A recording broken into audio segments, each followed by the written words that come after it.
Leadership, your check-in.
Yeah, I must say. This is water. I smoke in the Yes. Yeah, so it's not. I think just natural kindness. No, sure. We're gonna go back and do that constituency work. Yeah, branch meetings. Branch meeting, yeah. Some of these people are extra.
Recording in progress.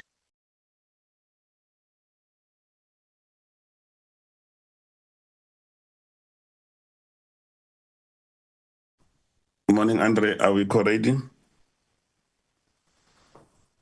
Good morning, Chair. We are collating, Chair. Shall I do a roll call, Chair? Please do. Mr. Chance? I'm here. Mr. Gama? Present. Ms. Motsakatsi? Present. Mr. Mdruli? I'm present. Mr. Tambo? Present. Dr. Kigaba? Present. Mr. I'm not sure, Koza Muzi. I don't know which is his name and surname. Present. Thank you. Those are all members on the platform, Chair. And we'll be joined by Mr. Langa shortly as well, Chair. Okay. Members, we really apologize for this. It's beyond our comprehension. There is no water. So we just felt that it will be inhumane for people to be running around looking for water, bathing and coming to. So I tried to get the team to convert the meeting into the virtual platform. We really apologize. It was beyond. We thought water was going to come back this morning, but clearly, majority of the members stays here in Acacia Park, so there's a crisis. I just thought I must start there to apologize to all of you. I know that others might have made other plans, but it was beyond us. Can we display the agenda? Chair, the agenda is being shared on the platform on the screen, Chair. Thank you very much. Can we get a mover and seconder for the agenda? Tell you adopt, Chair. Thank you Mr. very Chance? much. Mr. Chance moves. I second. Mr. Gama? Dr. Kikaba, and then moves. Second. Thank you very much. Are there any apologies? Chair, we don't. Mr. Nchinkila probably might likely join us, Chair. You submitted an apology earlier, Chair. And then I don't have any other apologies. And Mr. Thring has submitted an apology, Chair. Okay. That's fine. Can you take us through the process first before we go to the names on what is expected so that the committee is properly briefed? Over to you, Andre. Thank you, Chair. We'll just ask Margaret to share the note quickly.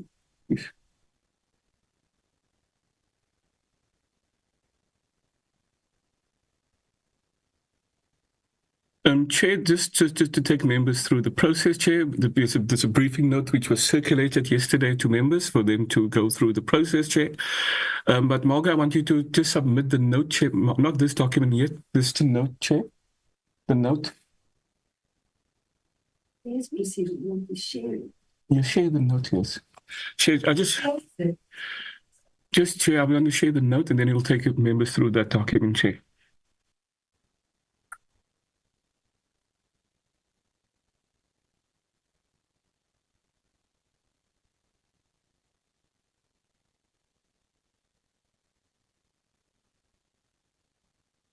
Chair, just to start from the process, Chair, that we received on the 20th, the Speaker received a letter from the Minister of Trade and Industry requesting that the National Assembly initiate a process to fill the position of Chairperson of the National Lotteries Commission in terms of Section 3.3 of the Lotteries Act.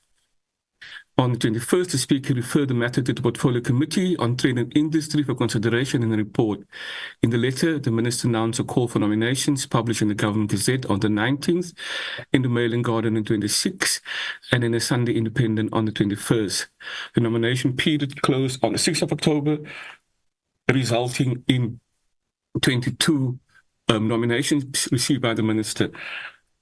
A series of these nominees have been forwarded to the Portfolio Committee on Trade and Industry and Competition in the National Assembly for consideration. So the purpose today, Chair, is to comply with this request by initiating the process to fill the position of the Chairperson of the National Commission in terms of the applicable legislation. The committee therefore will start its shortlisting process in compliance with this request.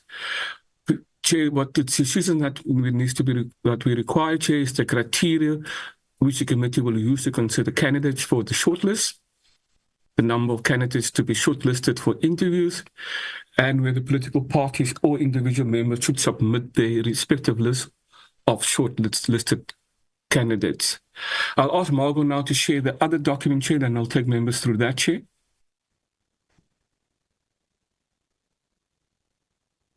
Chair, this is just the legislative requirements for the appointment of the Chairperson, Section 3(1)(a) of the Lotteries Act. Stipulate that the Minister shall appoint the members of the board, which shall consist of a Chairperson who will be a person with applicable knowledge or experience with regard to matters connected with the functions of the board. Section 3(3) of the Act states that the member contemplated in paragraph A of subsection 1 shall be appointed only after the Minister has, by notice in the Gazette in not less than 2 newspapers circulated in every province, invited industry parties to nominate persons suitable for appointment as chairperson, and the relevant committee of the National Assembly has made recommendations to the minister in relation thereto after a transparent and open process of considering persons so nominated, having due regard to the function of the board. Section 3(4) states that a member of the board shall hold office for such period not exceeding 5 years, as the minister may determine the time of his or her appointment, and shall be eligible for reappointment at the end of his or her term of office for a further period not exceeding 5 years. Chair, I've already read that particular thingy. I was asked Margaret to take us down, Chair. The briefing document provides the background to the responsibilities of the board, the legislative, and other criteria for the chairperson, and proposes a timeline for the interview process of the nominated candidates. Chair, I don't know if you want me to take members through the responsibility. I would assume members would have read through that, or do I read it into the minutes as well, Chair? Yes, let's read it. The responsibilities of the board.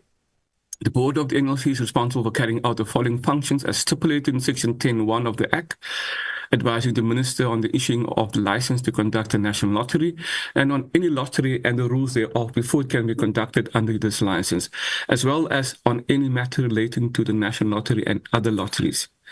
Ensuring that the national lottery and sports pools are conducted in compliance with the relevant legislation and the licensing agreement. The interests of every participant in the national lottery are adequately protected, and the net proceeds of the national lottery are as large as possible. Managing the administering the National Lotteries Distribution Trust Fund and holding it in trust, as well as ensuring the protection of prize monies and sums for distribution. Advising the minister on percentages of money to be allocated in terms of charitable expenditure, the development of sport and recreation, arts and culture, and the national historical, natural, cultural, and architectural heritage, and other good causes. Serving Chair. Sorry? I'm just serving as review authority against decisions of the distributing agency regarding applications for grants, in consultation with the minister, determining categories of application for grants that are excluded from funding, taking all reasonable steps to recover any amount in relation to a grant which has been withdrawn, prohibited, or reduced in terms of Section 3(3), administering and investing the money paid to the board in accordance with this Act and the license for the National Lottery, monitoring, regulating, and policing lotteries incidental to exempt entertainment, private lotteries, and society lotteries, advising Minister on establishing and implementing a social responsibility program in respect of lotteries, ensuring that the Commission performs its function efficiently and effectively in compliance with this Act and any other applicable legislation, approving, determining, overseeing, or revising the Commission's operational strategic framework or policies, corporate governance framework policies, human resource policies, and a broad policy framework within which the Commission must perform its function, as well as approving the appointment of senior executive employees of the Commission. Ensuring that the Commission exercise its powers in accordance with the principles of transparency and accountability. Legislative and other criteria for the chairperson. The Act broadly outlines the criteria for chairperson, lists a number of factors that would disqualify someone as a board member. The chairperson must have applicable knowledge or experience with regard to matters connected with the function of the board, as stated in Section 3(1)(a). In line with Section 3(1)(a), the chairperson, as a board member, must be a South African citizen, not a political office bearer, be qualified to act as a director of a company incorporated in terms of the Companies Act of 2008, not have been found guilty in any civil or criminal proceedings by a court of law, whether in the Republic or elsewhere, to have acted fraudulently, dishonestly, unprofessionally, dishonorably, or in breach of the fiduciary duty, or any other offence for which such person has been sentenced to direct imprisonment without the option of a fine. not have been removed from a position of trust, not have his or her membership of board or any other accounting authority of a public entity being prematurely terminated in the past 5 years due to misconduct, not have been found to be in contravention of this Act or any other Act applicable to the public service in the past 5 years, not have been declared by a court of law to be of an unsound mind, must and be financially solvent. In addition, Section 35 of the Lotteries Act, the Public Administration states every institution which in any way acts under or in terms of this Act must comply strictly with Section 195 of the Constitution. Section 195 of the Constitution provides as follows: basic values and principles governing public administration. Public administration must be governed by the democratic values and principles enshrined in the Constitution, including the following principle: a high standard of professional ethics must be promoted and maintained. Efficient, economic, and effective use of resources must be promoted. Public administration must be development-oriented. Services must be provided impartially, fairly, equitably, and without bias.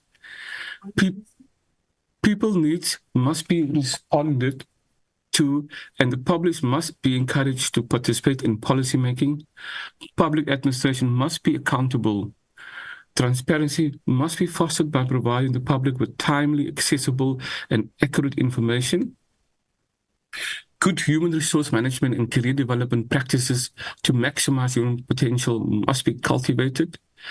Public administration must be broadly representative of the South African people, with employment and personal management practices based on ability, objectivity, fairness, and the need to redress the imbalances of the past to achieve broad representation. The above principle applies to administration in every sphere of government, organs of state, and public enterprises. National legislation must include the promotion of values and principles listed in subsection 1. The appointment in public administration of a number of persons on policy considerations is not precluded, but national legislation must regulate these appointments in the public service. Legislation regulating public administration may differentiate between different sectors, administration, or institution. The nature and functions of the different sectors, administrations, or institutions of public administration are relevant to factors to be taken into account in legislation regulating public administration. Chair, those are the legislative requirements that we have just read, Chair. The next part is the criteria that we're proposing that require input of members, and the committee needs to determine whether the criteria as on the screen, if members are okay with that or wish to make any adjustments to that. Shall I go through the criteria, Chair, and then afterwards the committee needs to deliberate on that, Chair? Yes, have you shared it with the shared it with all members yesterday on the WhatsApp, Chair. Okay, perfect. Then we can go through it. Okay, Chair, just the number one criteria: having specific skills and practices, lead the board in an objective manner, have the ability to show restraint, be patient and be available, knowledge or experience regarding the functions of the NLC board and the principles underlying the roles of boards generally, should be impartial. I'm just going to go through the criteria, Chair. Experience in chairing meetings of strong individuals with specific areas of expertise and diverse ideas.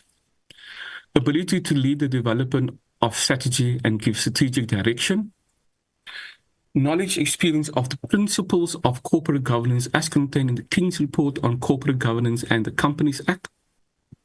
Persons of good standing in the community and with a history of moral leadership. Skills to analyze reports critically. History of promoting openness and transparency and a good understanding of the Batupile principles. Experiencing of working with large funds and budgets and a clear understanding of the Public Finance Management Act. Experience in the appointment of and contracting senior staff members, editing the performance criteria and the performance evaluation of senior managers. Experience or keeping senior managers accountable. Have a good understanding of delegations and what responsibility should be delegated to the commissioner. experience of policy development and implementation, an understanding of social impact, gambling and social responsibility of the NLC, display leadership qualities, in particular self-management and self-motivation, persons that will be able to effectively act as the face of the NLC, membership on other boards. Those are the criteria, Chair, that the committee needs to interrogate and either agree to or make amendments to that, Chair. Over to you, Chair. Thank you very much. Members, are there any questions of clarity?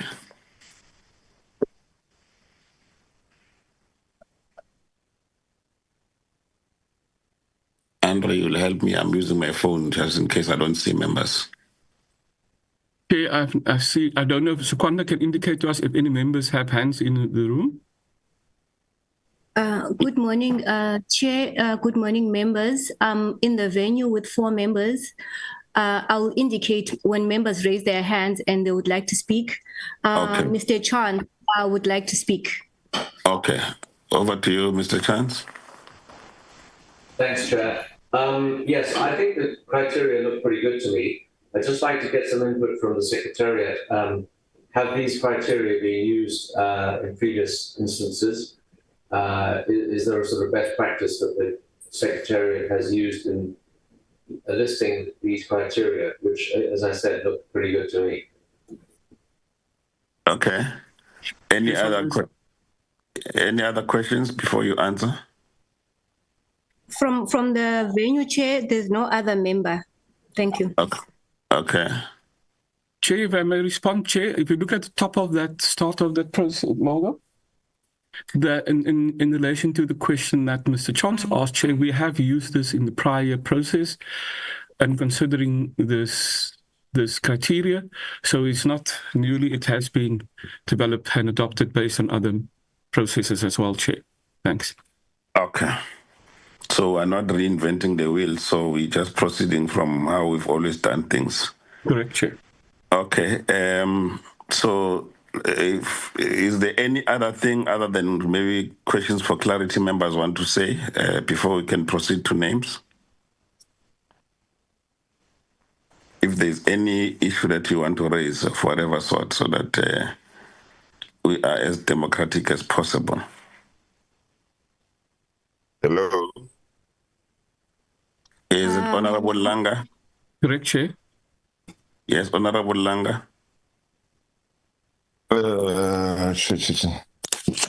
No, thank you very much, Chair. Yeah, this got it. I'm also using my phone here.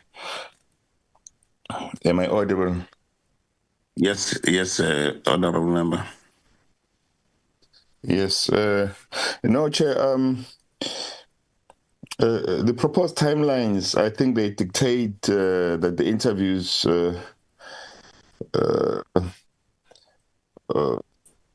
the 11th, starts on the 11th of November,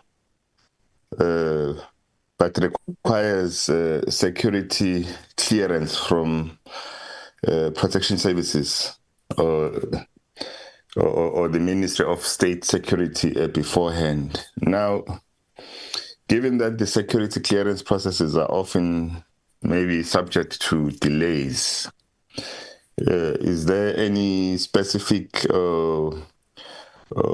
binding commitment that has been secured to ensure that the security clearance results for all shortlisted candidates will be received and fully analyzed by the committee before the interview date rather?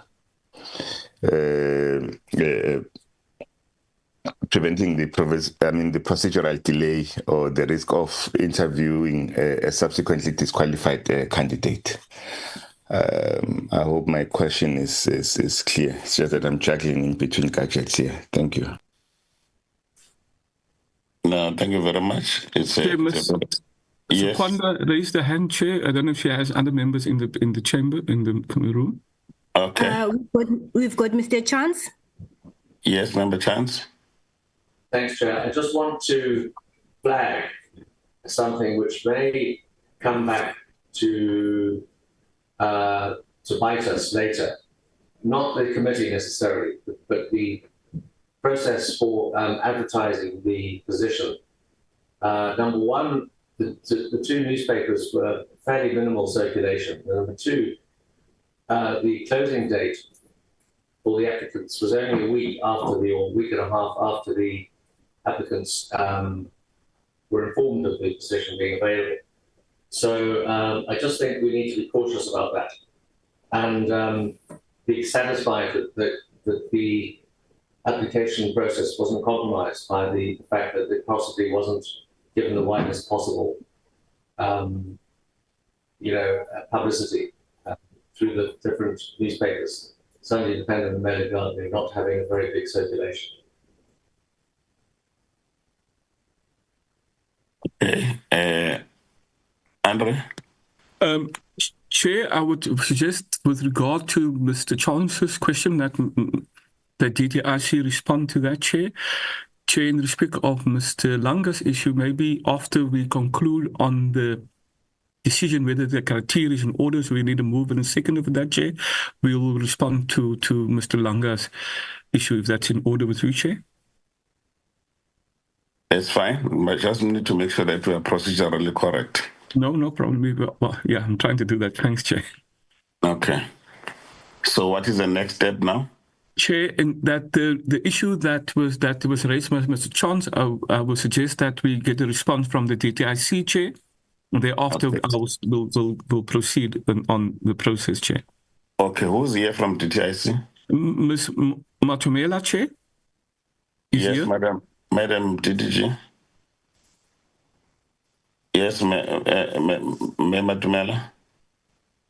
Thank you, Honorable Chairperson, and good morning to the honorable members.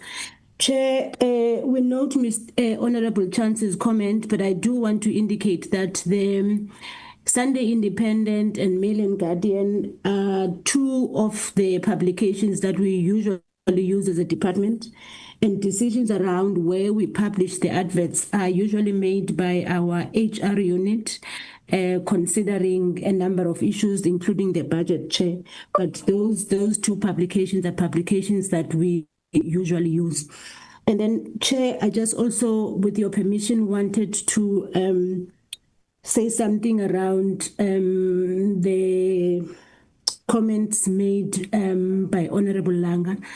And just to indicate to the committee that the current chairperson of the NLC requested to vacate office on the 31st of December 2025, but in response to him, he was requested to stay on for a period of 6 months just to allow the process to conclude. So the chairperson has agreed to stay in office until all the processes around the appointment of his successor are concluded, Chairperson. So in terms of that, we are covered. Okay, that's fine. And then, Andrew, what's the next step? Chair, what we require now is a move and a seconder that the committee is okay with the criteria that will be used to shortlist, Chair. Okay. Can we get the mover and seconder for the process? Kutu, raise his hand, Chair. So, order. Mr. Mkutu. Mr. Mkutu. Honorable Mkutu. Thank you very much. I second, Chair, that the criteria is in order. Okay, thank you very much. Zogwanda, I see you've got your hand up as well. We've got Ms. Musikati on the side, Chair. Ms. Musikati. Thank you, Chair. I support the proposal. Thank you. Thank you very much. Are there any members who are opposed to the approval of the criteria, which has been used before? That being the situation, so the criteria is duly endorsed by ourselves for the purposes of ensuring that we can run this process fairly. What's the next phase, Andre? Chair, given the fact that the fact that originally the committee planned this in person, we've prepared folders with the CVs of the members. Now, the challenge that we have now, Chair, is that we are in the process now. Not all members would have those CVs, Chair.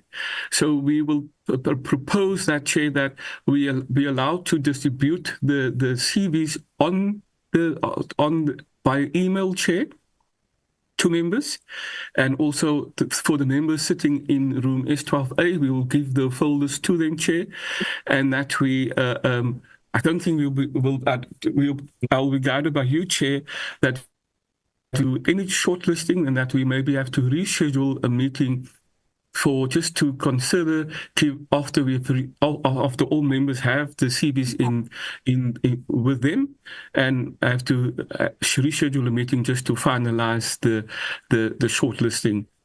But before that, Chair, there's still two decisions that we need to take, Chair. If I may take you through that, Chair. Yes, do. Margaret, just share that with me, that document.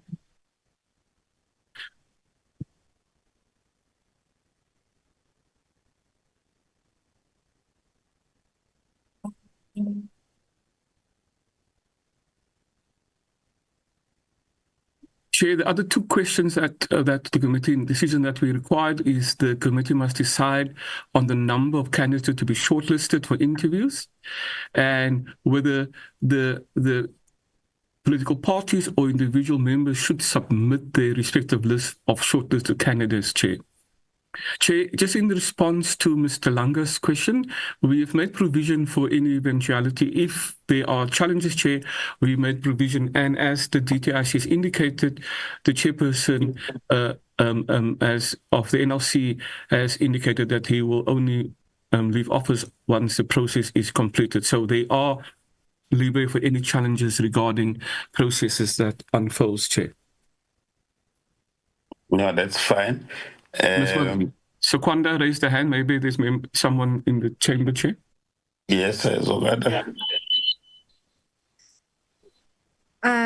It's Honorable Chance. Yes, Honorable Chance.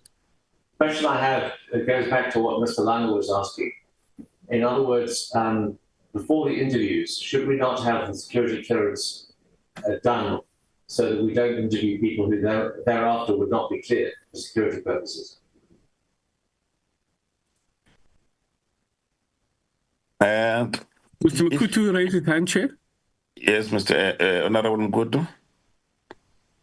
Chair, I think, Chair, we were just putting the cart, the horse before the cart. My sense, Chair, is that let's agree on the number of shortlist candidates that are going to shortlist, then subject them to the security clearance. Those that fall wayside because of security clearance, then we cross that bridge when we get there.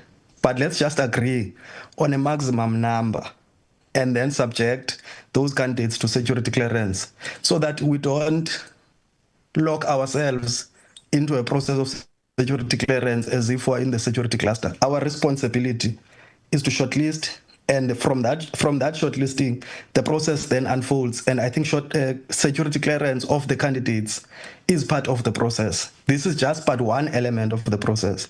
That's my submission, Chair. Okay. Andre, can you read if in the criteria that you've just approved, at what point does the security clearance happen? Because I would assume, government does a lot of interviews and stuff. You can't be security clearing everybody. You clear people that you are interested in. Can you just check? Because, in our other responsibilities, we only subjected maybe the 2 or 3 names that we finally agree with in terms of our approvals, and then you subject those, but not necessarily before the process. I don't know. But okay. Can you just clarify us? Chair, the process that's been followed for the last couple of years while I was with the committee is that we subject only those members that are shortlisted by the committee for a security clearance. So once the members have determined that there will be 6 candidates that will be shortlisted, we only subject those 6 members to shortlisting, Chair. That has been the practice for a couple of for more than once we have done this, Chair. That the members determine the list, and only those who were shortlisted are subjected to the security clearance process, Chair. Because sometimes you will get 100 CVs or 40 CVs or 60 CVs. It's become impractical. So the process are that we subject only those that are shortlisted for security clearance, Chair. Thanks. Is that quite explicit in the criteria? Because my understanding is different. So for instance, if the committee agrees that we take 5 or 6 name, whatever number, right, and then in the normal process, I'm sure other members can come in so that we can guide each other properly. In the normal process, we take those people for interviews, and then if we finally say, here are the top 3, we'll normally take those ones for the security clearance. Can we just be clarified? Because this one is like I can imagine a lot of people are going to, it's not going to end if we do that. And we're not going to meet our target, because out of the 3, if we take all of them, those that we say that these are final, having interviewed them, and then we then subject those that are our top 3 or top 2, whatever number is, for security clearance. Can I just get a clarity or a contribution from other members, then we can then proceed? Chair, Mr. Mkutu raise his hand, Chair. Yes, Ma'am, good. Chair, look, I think, Chair, the process that has been outlined, which was the point that I was making by Andrew, and the process that you are outlining, for me, it's the same sides of the same coin. It's 2 sides of the same coin. I'm saying, Chair, the point is that clearance will be done.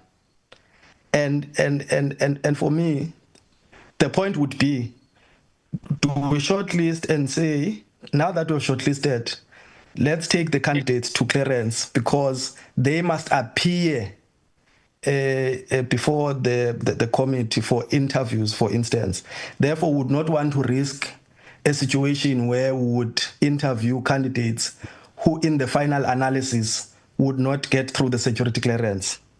That, for me, I think, Chair, as I would agree with the process that Andrew is outlining, so that we don't, in the final analysis, are shocked whilst we have interviewed these people and we get to a point where we say one candidate that we have chosen, for instance, that this candidate is number 1, for instance, and doesn't go through security clearance. So I think it's safer that if we agree that let's shortlist 10 candidates, and these 10 candidates must go through security clearance, and then out of that list of security clearance, if we're saying, for instance, only 7 went through the clearance, therefore let's interview that 7, so that when we get to a point where we are clear about the finality of the process, we would know that these candidates come before Parliament for interviews. They would have went through security clearance before they come before the committee. I think, Chair, it's a safer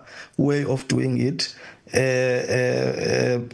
And of course, even your process, but the point with it is that you might as well interview and finalize a list of 3 candidates, for instance, and you'd find that all 3 candidates don't go through security clearance, and you'd have to restart the process. So I think it mitigates disappointment in the end, the one that me and Andrew actually is outlining, and the committee has been proceeding with. Thanks, Chair. And I think, Chair, I would agree with the one that has been established by the committee secretary. Thank you. Chair, if I may, Chair. Yes. Check the committees. It's not my role to support Mr. Mkutu or not, but the rationale behind the decision that we're proposing was exactly as outlined by Mr. Mkutu, Chair. But I would like to take the members through the process. Maybe that provides more clarity for members. If Margaret can just share that through you, Chair. Okay. To understand the process and why we're proposing what we're proposing, Chair, so that maybe that, Chair, as we indicated that this is a procedural process that we outlined, Chair, but this is a guide, as a guide, and can change at any time. Given the fact that we today are not meeting in person, we will probably have to schedule another meeting just to finalize the shortlisting. But the shortlisting was scheduled for the 22nd. We will just have to find an alternative date, Chair. Once we complete the shortlisting process, or the committee determines that it will be 6 members or 10 CVs that will be identified, we will submit only those candidates for the screening. If you go down, Margot. Because what we need to do, Chair, as part of the process is to alert these individuals that they have been shortlisted and that this process of pre-screening is started by our HR and the Protection Service, Chair. So we gave ourselves basically 2 weeks for that particular process to be completed. We go on the precedent that we've done in the past, that within 2 weeks we were able to secure those clearances from HR in terms of verification of qualification. And from the Protection Services, we were able to do so within a 2-week period. But as Mr. Langa raised, if there are challenges, we will make the necessary adjustments accordingly. And although interviews are scheduled for the 11th, we will be able to, in the last week of that process, be able to ascertain that the 11th may not be suitable, and will then communicate with members regarding that process. Chair, prior to that, we will, once the process is underway of Protection Services, we will summarize any issues that came up, and we also are required to place the names of the shortlisted candidates on parliamentary platforms for the public to allow the public to comment whether they have any issues with the people being shortlisted, and if they do, they shall submit to the committee their concerns, which will then summarize the day before the interview for members' information. Then the interview process would start, Chair. And as we said, the 11th of November is the proposed date. Then the following day is the day that we will score and the candidates, Chair. And then we will probably 2 days after that formally adopt a report where the committee would have determined or would propose, or make the necessary recommendations for the minister to consider to the National Assembly, and thereafter we will submit a report for the ATC. But as indicated, Chair, if there are any challenges, we have worked in any challenges. If any challenges prevent us from proceeding on the 11th, we have worked. We can make provision for that, Chair, and it's also indicated by the DTIC that the current chairperson has indicated he will only leave once a nomination process has been completed. But the precedence that was set by the previous committee is that we submit only the names of the shortlisted candidates, because it will prevent, as Mr. Lukutu is saying, if we only do 3, and what if all 3 are not cleared by the security branches. Chair, thanks. Okay. Mr. Sokwanda has raised a hand, so I'm assuming there's members in the chamber, and Dr. Kigaba raised his hand, Chair. Okay, let's start with Zoganda and then Dr. Kigaba. Thank you, Chair. I've got 2 members. I've got Mr. Chance. After Mr. Chance, I've got Mr. Gama. Okay. Thank you, Chair. I'd like to just offer my support for the proposal, both from the Secretary and from Honourable Putu. It makes sense. There's just one thing I'd like to get clarity on. 2 weeks. Is that really enough to get security clearance on?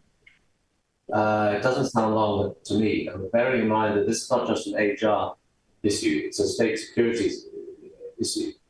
So I think that we should also be wary of incurring wasteful and fruitless expenditure by making hotel bookings, flight bookings, and so on for a date that may not actually eventuate, the 11th, that being the 11th of November. So just again, want to caution the committee against possible outcome of delay. Thank you. Honorable Gama. Thank you very much, Chair. I think Mr. Chance was reading my mind as well. I agree wholeheartedly with the two issues that is mentioned. The other thing that I wanted to find out is whether or not the chairperson, the current chairperson, would be in a position to delay his retirement if and only if this process is delayed to after the 31st of December. And it's only 6 months. Yeah, but it's up to the 31st of No, 6 months after that. Oh, is it? Yeah. 6 months after the 31st of December. Okay, if it's agreed then that's fine.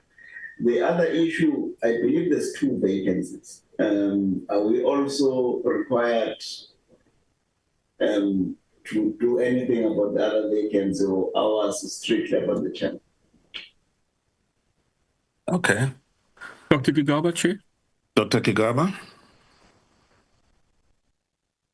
Thank you, Chair. In addition to these issues, and I support the process that has been outlined, mine would be a caution that we build into this process any probable delays in obtaining security clearance for the members that will, for the candidates that will be nominated, because that process is fraught with those risks of delays in finalizing security clearance. I hope that process of the security clearance can be sorted out in line with the timelines that we have set ourselves, so that we finalize this issue as quickly as possible, given the importance of the NLC and the public interest in it. Thank you. Thank you very much. Chikwanda raised a hand. I'm assuming there's a member that wants to speak. Yes, so. Mr. Chance. Mr. Chance. I'd like to suggest, Chair, that we delay the finalization of the interview date until the security clearances have been obtained. That doesn't mean to say we're taking the pressure off the security clearance process, but I think that we should give the security clearance process a finalization date, but give us some leeway in case that takes longer than 2 weeks, and that we have to only set up the interviews for a week or 2 after that, rather than putting all our eggs in one basket, and then within 2 days before we still haven't got them, then everything is messed up. Okay, that's a suggestion. Okay, Mr. Langa. Yes, Honorable Langa. No, thanks, Chair. I'm covered by Honorable Chance. Thank you. Okay. Chair?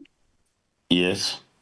Chair, may I propose the following, Chair, and given the inputs by members, Chair, if you're okay with that, Chair? Yes, sir. Chair, given the fact that we are not finalizing any shortlisting this morning, we will have to re-look at the program for the process, and if the committee would allow the Secretariat to look at that, Chair, and at our next meeting, when we finalize the shortlisting of members, we will present the draft program building in the issues raised by members, if that's in order with the committee, Chair. I don't think that's what the meeting is saying, Andre. Okay. The meeting is saying that let's build in the process of the security clearance. I don't think the meeting is saying let's postpone the shortlisting, unless I'm not hearing the members, but they're not saying that, because we want to enable, because once we've shortlisted, we then enable the process of security clearance. If we have not done that, it means there will be we're building more delays. I'm not sure if I'm reading the meeting correctly. Members can guide. So that we're together. Chair, sorry to you, Chair. The concern that I have, Chair, is that the fact that we have a hybrid at the moment, Chair, that all members will not have the CVs with them, Chair, to start a shortlisting today, Chair. So you've sent us the long list with everything that we need. It's the long list, but they don't have the CVs, Margaret. They don't have, Margaret just confirmed that they don't have the actual CVs, Chair, with them. Yes, but it's got, the first person, we could see the qualifications, we could see the experience. Those things are there, except that they're not narrated. If you say you're a director, then you say, what are your responsibilities? That's what is in the CV. The rest of the things we need is there in the long list. But let's hear the meeting first, and then we'll then make that decision. Member, I'm good. Chair. Yes, Member, I'm good. No, Chair, I think you captured the meeting correctly. We're just saying that beyond the process of shortlisting today, these are the considerations moving forward that we think need to be built into the process. And I think that the issue of security clearance was just a firm principle wanted to establish in relation to, is it before or after? And I think we've firmly agreed in principle that it must be after our shortlisting, but before the interviews.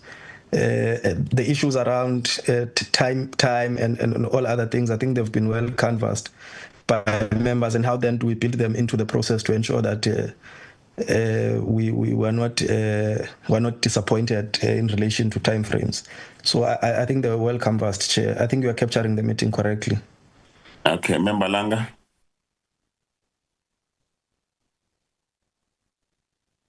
Honorable Langa. Must be the legacy hand, Chair. Apologies.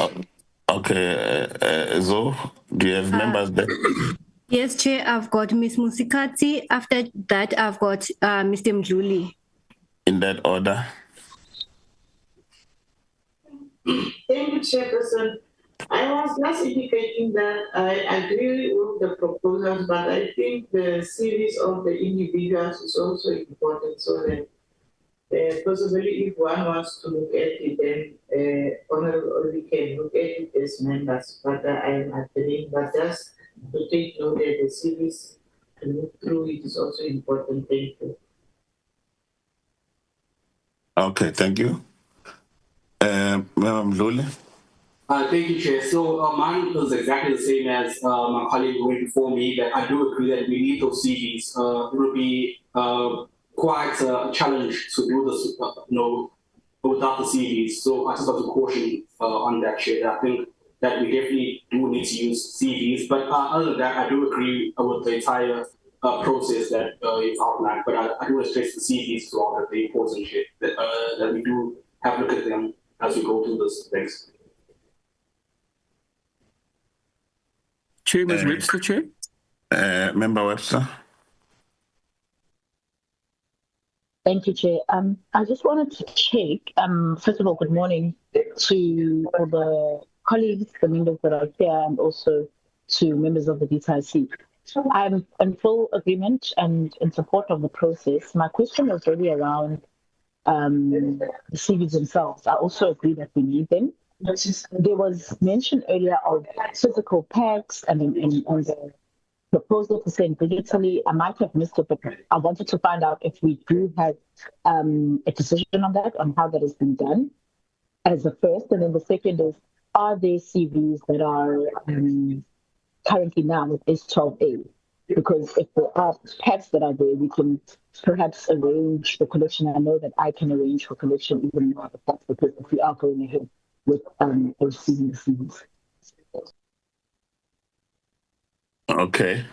Andre, are you guys able to share the CVs? Because I assume you have them electronically somewhere. Chair, we have. Chair. Yes. I was sorry, Chair. I was going to propose, Chair, that members look at the long list. I don't think that members have looked at the long list. The long list, Chair, captures what the CV would have captured. But at the point, there's no long narration. For instance, if I would have said in the CV that I'm a CEO, it's here in the long list, but then there are no roles, what I was doing as a CEO and this and so forth. So I'm saying maybe members, sorry, Andre, maybe members, Chair, must just be given an opportunity to look at the long list, or can the long list be shared here on the screen so that members can see that actually the long list summarizes the CV. Thanks, Chair. I was going to propose that, Chair, it be shared, and then we have that discussion looking at the long list and then say, is the long list then sufficiently representing, in summary, of course, what would be in the CV? And if members looking at the long list are not sufficiently pleased with the information that is there, and then we supplement it with the CVs, for instance. I was just going to make that proposal, Chair. Okay. Yes. In response to your first question, Chair, we do have the CVs, the packs here. We can take it to S12A. There are 5 in the venue at the moment, Chair, but Margot is just flighting the long list that Mr. Mkutu is referring to, and so the members can see that, Chair. Yeah, can you take us through the long list in the meantime, and then we'll make a decision on how we proceed. But Chair, take us through so that we know what we're dealing with. Okay, just in the long list, Chair, we have the name and surname of the nominated candidate, Chair, and who they were nominated by. We have the ID, the age, the race, the gender, Chair. Then we also have the completed qualifications in that thing, Chair, as flagged there by Margot. Then we also have the experience in the current and previous employment, Chair. Then we also have the board memberships that they have had during the duration of the career, Chair. And then we have the contact details as well. So those are all captured, that has been extracted from the CVs, Chair, and is in this document, Chair. Okay, can you just take us one by one? Okay, Chair. We have Miss Memani Namazabo Yvonne. She was nominated by Professor Dr. Mafolokeng Munyakane. Are you flighting it? We're not seeing it. It's flighted, Chair. So it's flighted, Chair. I don't know what's wrong with my... We can see it, Chair. Okay, yeah, I can see now. Thank you. So I think we can just maybe delete the IDs numbers of that. We won't share that, Chair. And then there's the complete qualifications of the first candidate. Shall I read through? But I just want to indicate that it has been forwarded to all members, this list. Each member have this list on the WhatsApp group, Chair, as well. Do you want me to go through the qualifications of the first candidate, Chair? Yes, please. This first candidate has the degree LLM International Commercial Law from Salford University. She achieved this degree in 2022. She has a bachelor's degree of law at the University of Fort Hare, achieved in 2003. National Diploma Project Management for Rural Development from Zambia. PG Certificate Economic Development and Policy from Wits University of 2019, a PG Certificate Advanced Business Rescue, UNISA 2018, PG Certificate Health and Law Compliance, UNISA, PG Certificate in Legal Writing, Faculty of Law, University of Fort Hare, PG Certificate in Numeracy and Auditing Skill, Financial Management, University of Fort Hare, Certificate in English Diplomacy Course, Department of Foreign Affairs, Certificate in Good Governance and Democracy, and Certificate in HIV/AIDS Education and Counseling, the Center for Lubra. Then the experience, Chair, from June to date, 2006 to date, legal practice in Johannesburg Chambers, from January 2011 to July 22. Imang Basadi, Executive Director, Legal Forensic Expert, January 2005 to May 2009, Commission for Gender Equality, Commissioner Chair, Legal Committee on Johannesburg, South Africa, April 1994 to July 1999, member of the Northwest Province Legislature, December 92 to March 94, South African Health and Social Services, and from 1991 to 1992, a lawyer for human rights, Chair. The board membership, that is, he's a member of SAFCOL board since 2025, serving the following committees: Chair, Legal Committee, member of Audit and Risk, member of Human Resources and Nomination Committee, and member of Safety and Health, Environment and Quality.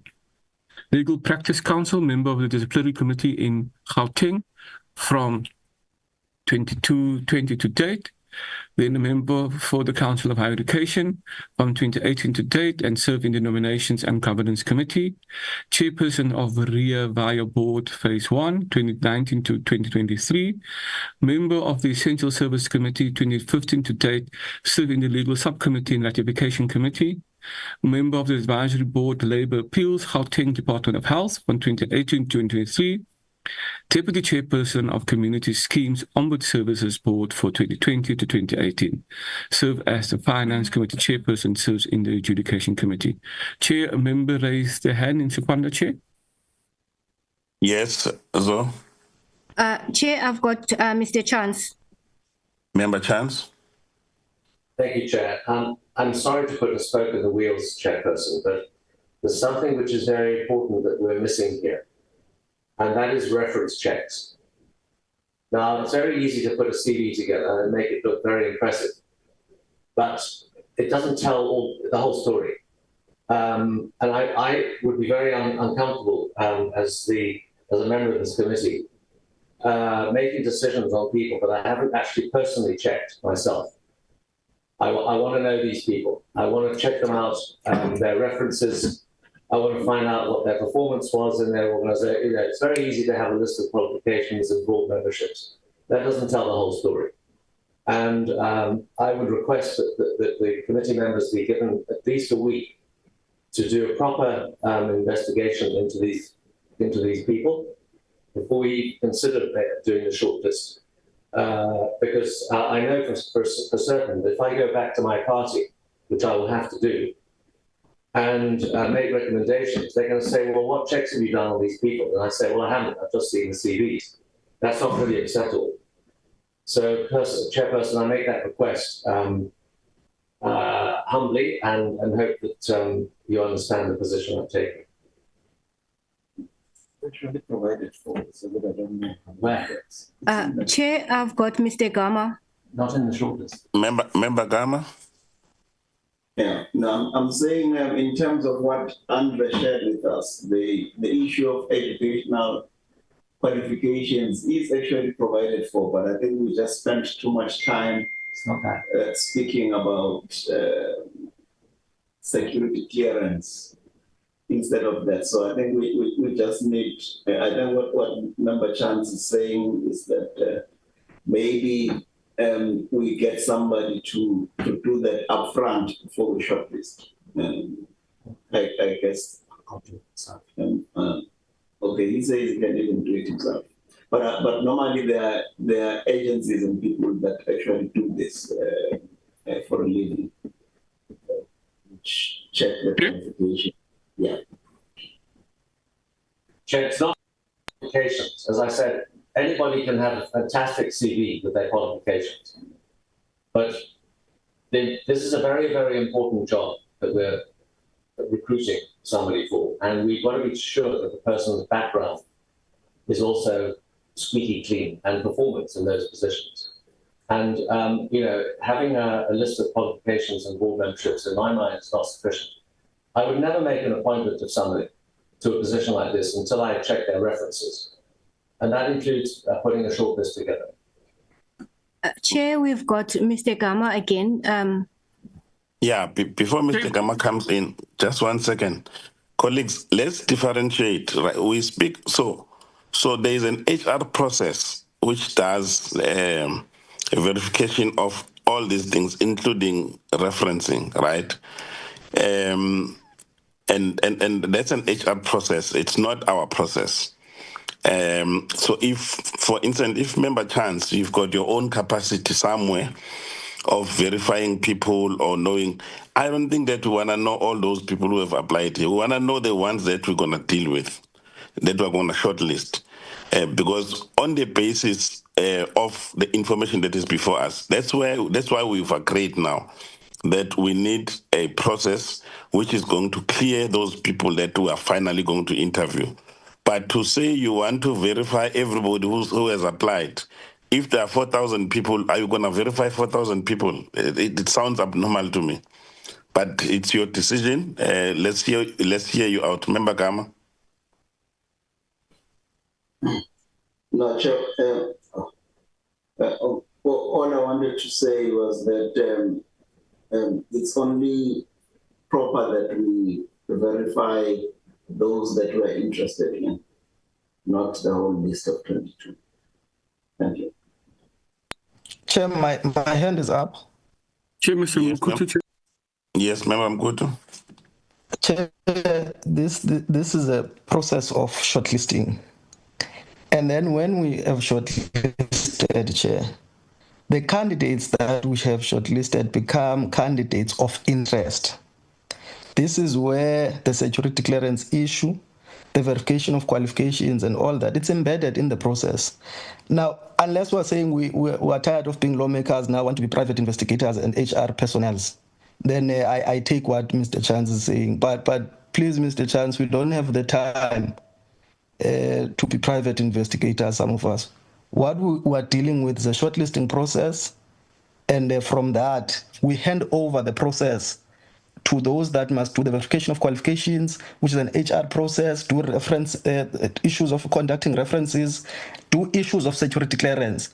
And when those matters come back to the committee in relation to the issue of interviews, those matters would be flagged.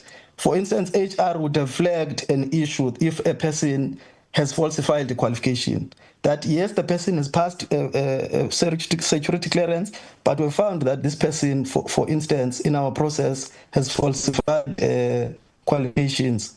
Or we found that this person, through reference, that would have called that this person has a gross misconduct in his previous employment. So I'm saying, Chair, those issues are embedded in the process. Ours is to just shortlist, and the people that we shortlist then become people of interest in the process that must be subjected to the subsequent processes of the recruitment process. Thank you. Okay. I think we are together. Is there any other hand? Chairperson, I've got Mr. Mzuli. After Mr. Mzuli, I've got Mr. Chance. In that order? Yes, thanks, Chair. I would also like to emphasize on the points of the Honourable Chance, Chair, that I do agree that we cannot go forward without us actually verifying this. On the points of the Honourable Mkutu saying that we're not investigators, it's our job as a committee to ensure that we interrogate as thoroughly as possible. So yes, I think that we should, in fact, check those people that we do decide to screen, because this is part of our job, to ensure that we thoroughly check, So I'll just highlight that, Chair. Thanks. Chair, I take what Mr. Mkutu says, and I partially agree with it. And I'd like to propose then that we select 10 names for the shortlist on the basis of the prima facie information that we have in front of us, which will give us a chance not only to see the possibility of some names falling out because of not getting security clearance, and also some doubts that may arise as a result of our own investigations that I think that well within our rights and responsibilities to conduct. Okay, I think we are very close to each other. Can we agree on the number now? Because I think we're fine with everything. What is the number? Are we going for 10? Are we going for 5? Are we going for what number? How many people applied in the first instance? Chair, there's 22 nominations, Chair. So okay, the committee is, Mr. Chance proposed 10, but we need to have a seconder for that proposal and then look for alternative proposals there, Chair. Okay, is there any alternative proposals? Chair, I've got members with their hands raised. I've got Mr. Gama, Ms. Musikadzi, and Mr. Chance. In that order, please. And Dr. Malusi's hand is up as well. Okay. Chair, I propose that we shortlist 6 people. And I don't even think we've got a good quality of candidates among the 22, but I stand to be corrected. But I propose that we shortlist 6 of the 22, and then we'll work with that list. Okay, there's 2 proposals. The next person. Chair, can we, before we move to the next person, Chair, can we have a seconder for either Mr. Chan's proposal or Mr. Gama's proposal, Chair, before we move? Yeah, just wait. Let's allow members to speak. Let's not fix them in ideas. Let them speak. Yes. Who's next, Zo? Ms. Mustukatsi, Chair.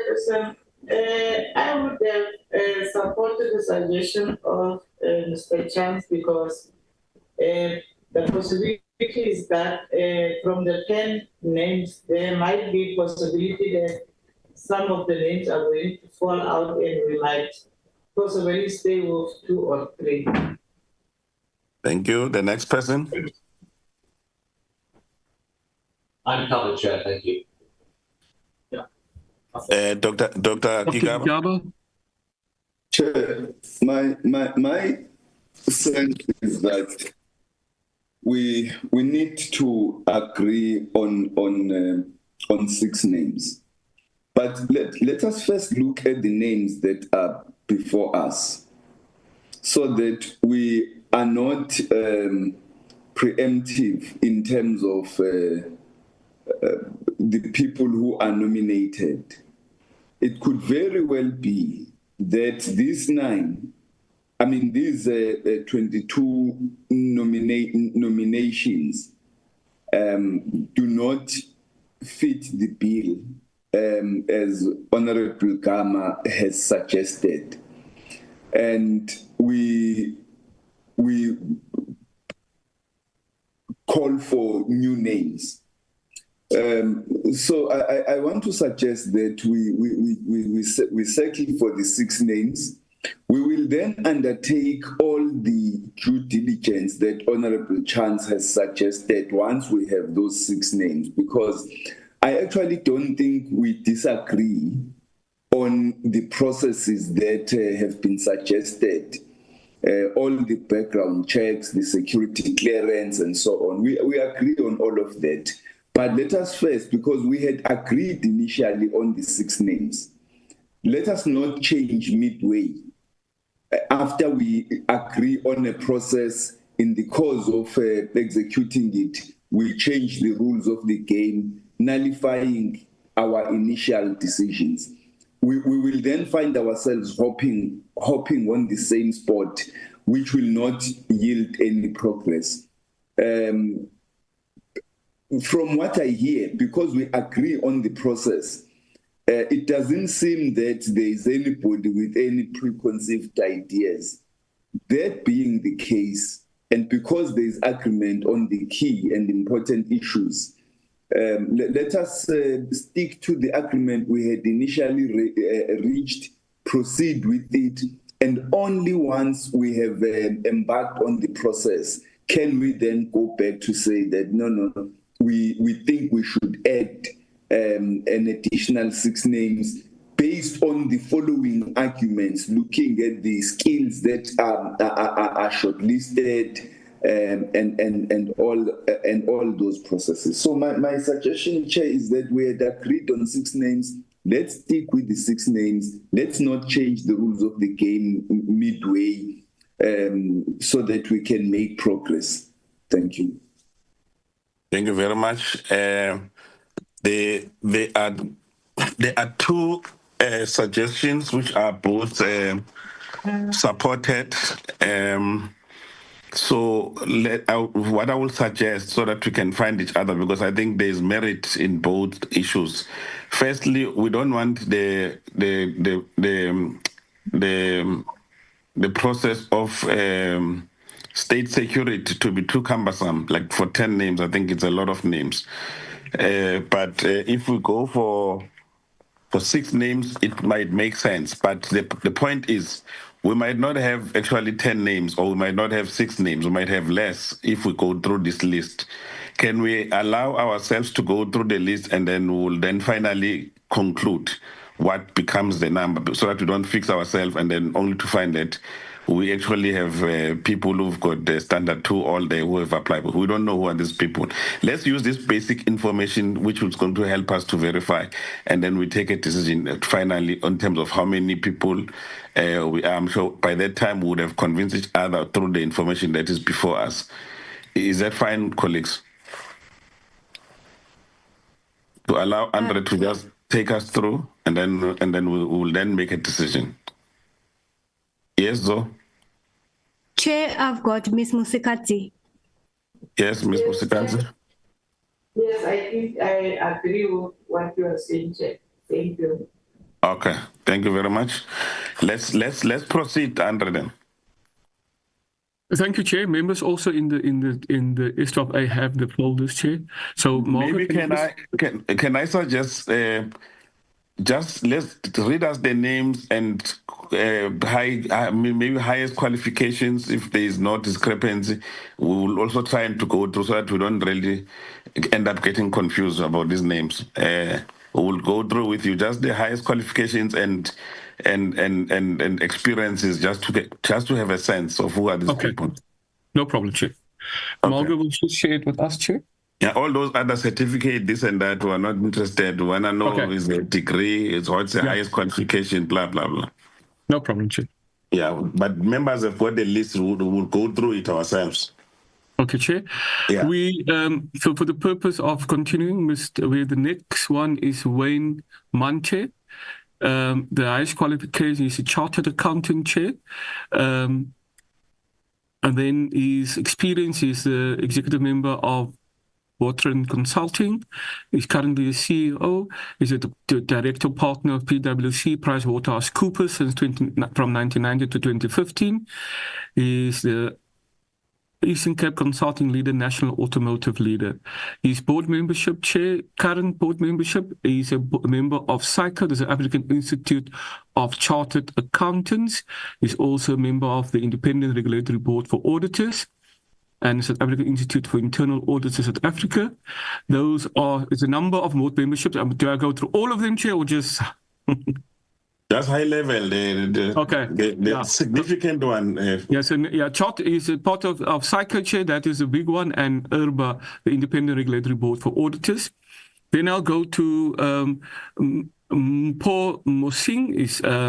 She's female. She's got a master's degree in public management policy. That's the highest. And then she also got a law degree, Chair.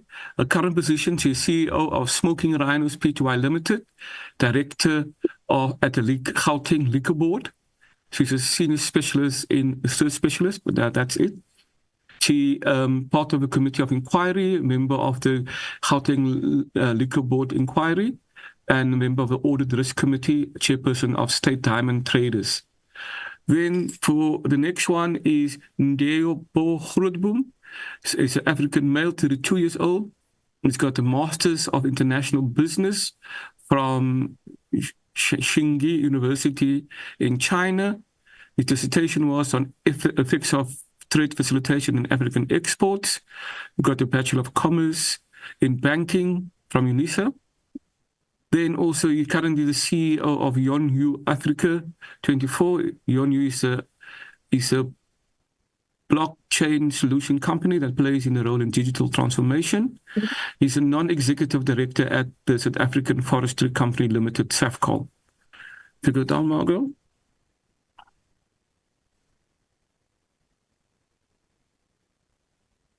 We have Judy Hermans. She got a Bachelor of Arts from University of Western Cape. She was a Member of Parliament, Portfolio Committee, Chair from 2019 to 2021, a Chairperson of the Committee to 2024. She was a Liaison Officer with the Department of Energy. Then she's a Board Member of the National Development since 2016, a Board Member of the African Biodiversity Institute, and that's it, Chair. And then Chair Motiki Shawale is African male, 48. She's a chartered accountant, Chair. That's a Bachelor of Commerce, Honours in Accounting. Currently is Managing Director for Talk Tax and Accounting and at the Magalies Water Board. Has no board membership references, Chair. Then Lenswe Mogatle, he is got the LLB and is a trained attorney in Gaborone, admitted advocate. He is a KM attorney legal counsel from 2015 to current, and he worked in the Department of Economic Development for the Housing Program and Project Management. He was a member of the Mahali City Local Municipality and Executive Mayor from 2000 to 2006. He's been a board member of the African Forestry Company Limited. He's a non-executive director for Recreation Africa. Non-executive director is Zinga Access. And he's a chairperson of the Gauteng Liquor Board. Then the next one is Tulani Fufa. It's not very clear on the screen, Chair. Qualifications completed, looking for the highest one here, Chair. Master of Management and Governance, specializing in monitoring and evaluation.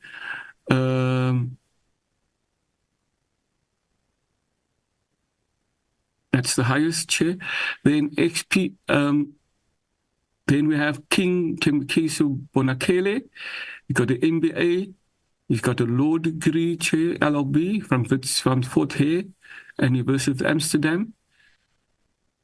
Then he's a Managing Director of Bonakele Competition Law Advisory Services. He's commissioned the Competition Commission from South Africa from 2013 to 2022. Deputy Commissioner from the Competition Commission from 2008 to 2012. Then he's a board member of the Small Enterprise Development Agency until 2024. He's a board chairperson from the Small Enterprise Finance Agency to 24. He's an adjunct professor for Nelson Mandela University. Those are the key ones of the board memberships, Chair. And Mr. Zwane, he is a Bachelor B.Proc law degree, got the LLM Masters of Law at University of Pretoria, Chair. Then to date, he is the Zwane Zambo Incorporated in association with Gerard Botha Attorneys, part of that law firm, Chair. Then his board membership, the latest one is the Corporate Governance and Traditional Affairs COCTA. He's a chairperson of the Commission for Traditional Boundaries Dispute Management. He served as chairman initiator of the disciplinary committee at the University of Mpumalanga. Those are the key ones, Chair. Then with Advocate Lufano Nwongewe. He's a Bachelor of Laws, University of Venda, Master of Laws, University of Venda. No experience is empty. Board membership, board members, Chairperson Independent Trustee, National Lotteries Participant Trust from 2016 to date. He's a council member of the Film and Publication Board until contract will expire in 2026. Then we have Tunelo Ramanotsi. He has a 39-year-old MBA, Master in Business Administration. He has a Management Advanced Program 2018 and a Bachelor Degree in Information Technology as well. The experience column is empty. He has part of the LTD Audit Committee from January 23 to date. Motive Industry Fund Administrator, Independent Director and Board Advisor from 2024 to current. Then we have some Piwe Tobela, Doctor of Philosophy, Town and Regional Planning, current Masters in Town and Regional Planning, BCom Logistics. He's been municipal manager at the Mbazini local municipality up to 2013. Then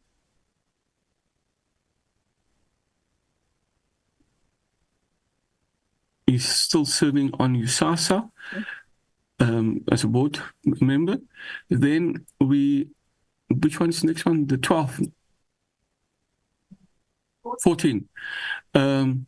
We have Bekwa Nkosi Gift Manyanga as Honours Bachelor of Commerce in 2002, Bachelor of Commerce, Finance Operation and Compliance Manager, Empower Finance Johannesburg, current key responsibilities.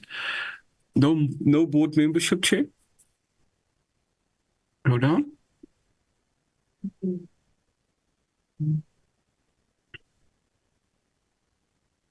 Yeah, that's better, Morgan. I can draw. Go down. Couldn't see. Then we have Leslie Maloto, self-nomination, male, junior chief, qualification highest is Bachelor of Education in 2023. Then in Maloto Agency, year appointed. IEC Electoral Officer, year work to 2019 to 24. That's it. Then we have December Zukazi, Doctor of Business and Administration, Bachelor of Commerce Honours Degree, BSc Electrical Engineering, Wits University, Bachelor Diploma in Electronics,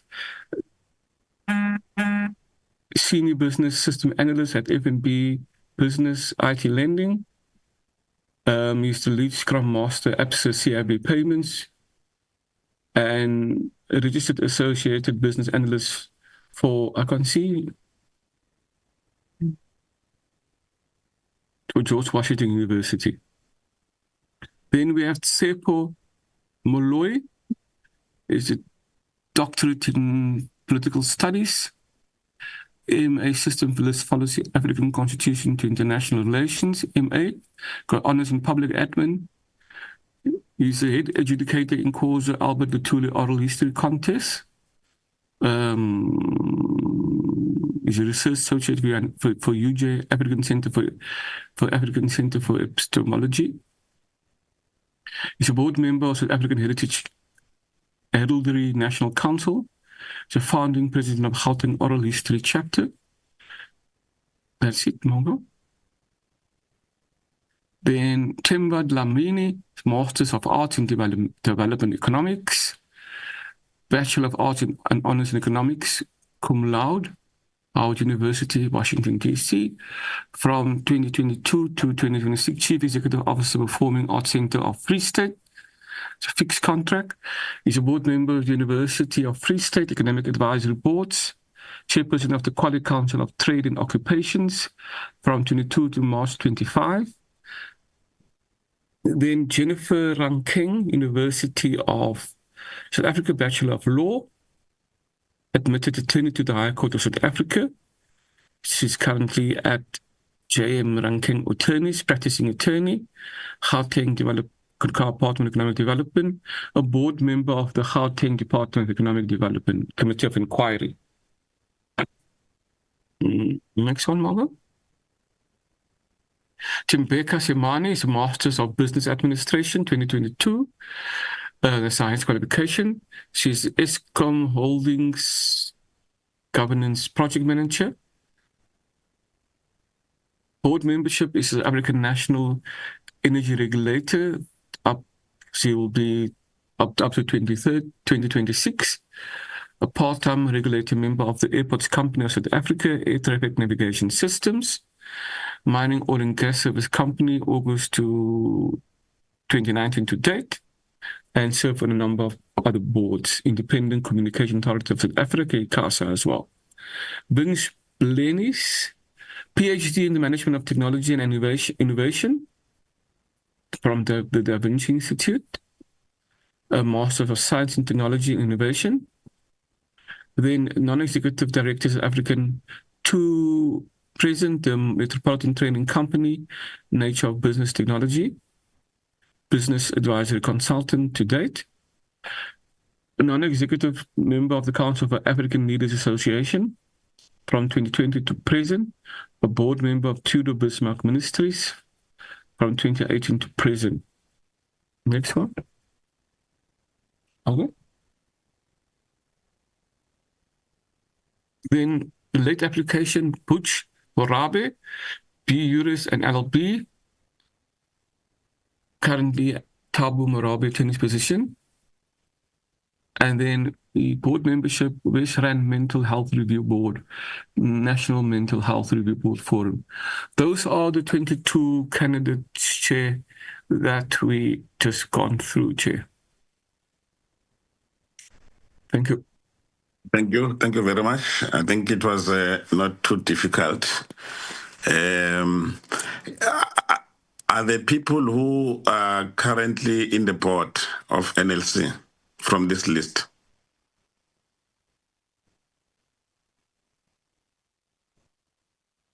Chair, I think there's one, I think. Margot? Okay. Yeah, those who've got the CVs there, you must check. Those who've got our members who are on site. That's fine. Can I get a comment on recommendation so that we can see how far we can go? Members, over to you now.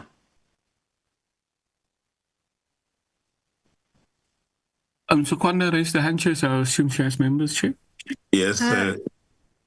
Yes, Chair, Chair, I've got Ms. Musikati and Mr. Gama. Okay, in that order. Thank you, Chairperson. I just want clarity on the late application. Should it also be included when we select really the people No. from the No. Okay. Member Gama? Yeah, Chair, I suggest that maybe each one of us reflect on this, and that maybe we take a 5 to 10 minute break, and then when we come back, we give 3 of our top candidates, and we say what. Okay. Yeah. Chair. Mr. Mkutu, Chair? Yes, Mr. Honorable Mkutu. No, Chair, I was going to propose, Chair, that maybe let's establish just a principle beyond the issue of names. And the principle that I want to propose, Chair, is that in our shortlisting, we must be cognizant of the fact of representation. Representation in the form that if we're saying we're shortlisting 3, in that 3, I would propose that we then say females must be 50%, males must be 50%, and so on and so forth. I'm saying, Chair, let's establish that principle so that we don't have all males who are shortlisted. Understanding, Chair, the nature of the South African society and how, in a sense, women have been marginalized, and youth in particular. I think, Chair, let's establish those principles and maybe take the suggestion of Honorable Gama of breaking, but let's take a break, having established these principles, so that as members consider names, they understand that there are these principles that must guide our selection. And the proposal that I'm making, Chair, is that we must have 50% females, 50% males in our shortlisting. Thank you, Chair. Thank you. Is there another hand? No, but do you have a seconder for that proposal, Chair? Is there a seconder for the proposal? Because Mkutu was seconding Member Gama on the break, but establishing a principle of 50-50 of whatever we, and then maybe let's add geographic spread so that we don't go to one province. We don't want people from Gauteng only. We want people across the provinces. And then, so, yes, Zoganda? Yes, Chair, I've got 2 members. I've got Ms. Musikati and Mr. Chance. Yes, in that order. I'm also here with my hand up. Just if you can please note me. I want to second the last proposal of ensuring that when we look at the candidates, we look into the issue of gender equality. Thank you. Okay. Member Chance? I wasn't 100% concentrating when you asked the question, has anybody applied who's currently a board member? I wasn't quite sure what the answer to that question was. But I have discovered that King Bonakele, number 9 on our list, is a current board member. But it doesn't say so on his board memberships under the K column, which is very strange. I think that's function one C. Yes. So I'm looking at this. I'm looking at the board composition on the internet now, and the NLC lists him as a board member, but it doesn't include it in his board memberships on this long list, which is very odd. Okay. That's why we've got these eyes. Will be able to pick up all those things so that we establish. I think because it's very important to ensure issues of continuity and them. Let's just check. Maybe we must just help us, Andre, if you can download the list, we see who's a board member currently, the guys who are there, who have intervened. Let's see that, and then maybe that's a third principle. And then the issue of trying to balance the race as well as a fourth principle. So I think we can add as and when we've got other issues so that you can balance national question. Chair, Andre's just stepped up. Can I request Ms. Matumele to maybe respond to whether there's any board affiliation to the NLC? Okay, please, let's do that. Chair? Yes, let's yes, member. No, Chair. Sorry, my hand was. I was just going to confirm, Chair, that in the list, long list, there is the issue of board participation in the national lotteries. It's there in the long list of candidate number 9. I just checked now.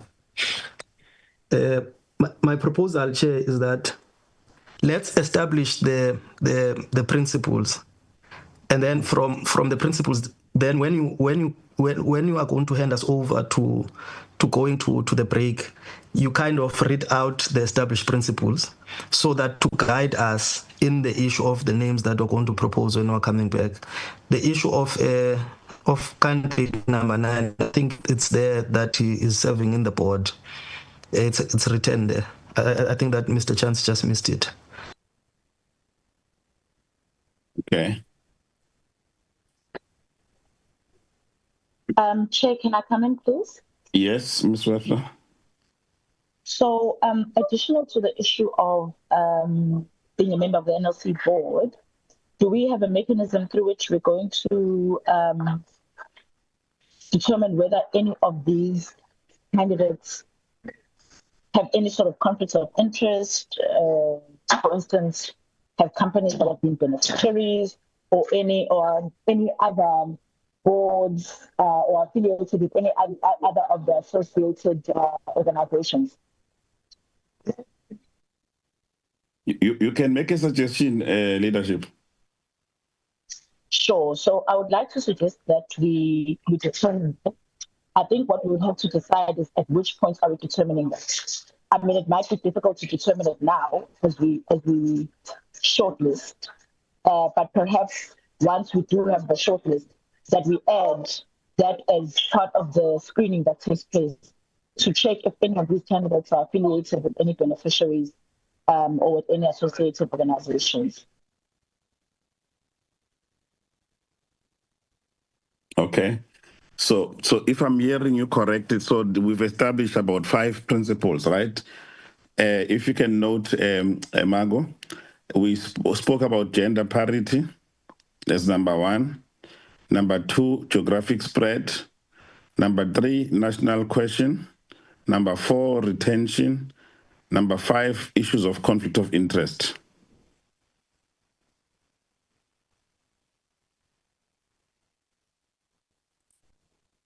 Is that fine? Is there any other principle you want to add?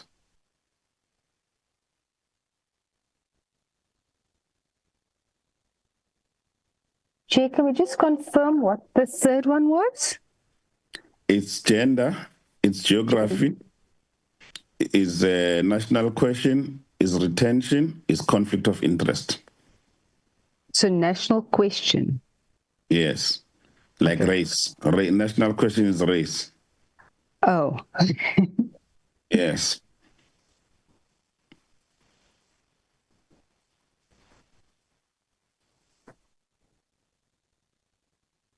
Are we fine, colleagues?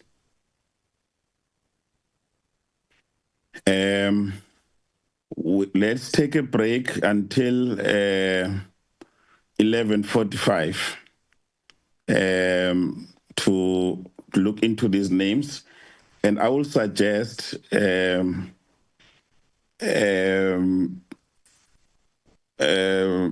an easy process. Maybe we all have Andre's number, right? Colleagues? I was going to suggest as a first round that when we come back, we each send Andre the names, just one name each as a starting point. And then obviously from those names, Andre will say that 5 people have got this one name or so and so. Then we know we can move in and we'll establish a process like that. And then we check that name against these principles that have been established here. Are we fine? Okay, the Msukonda raised their hand, Chair. Yes, so. Chair, I had Mr. Gama. I'm not sure if. He lowered his hand. I lowered my hand, Chair. Okay. No problem. So let's break until 11:50 because the time has moved now. 11:50 we come back, and then when we come back, we will each deposit a name to Andre directly, so that we can determine what is our short list based on our geographic spread, and then we have a discussion. Thank you. We're back 11:50.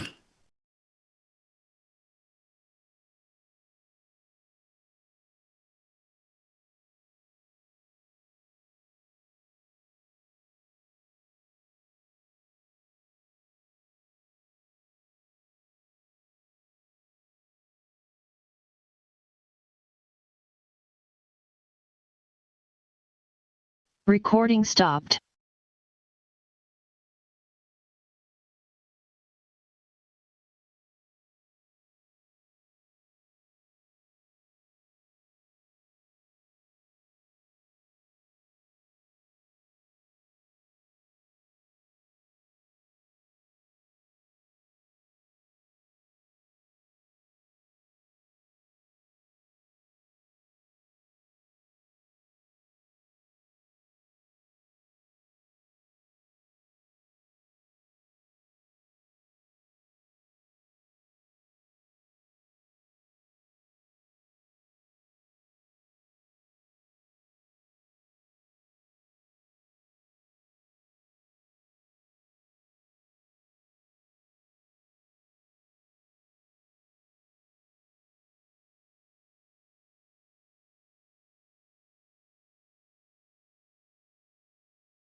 Members, can we come back?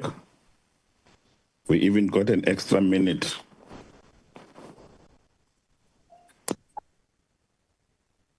Are we all back?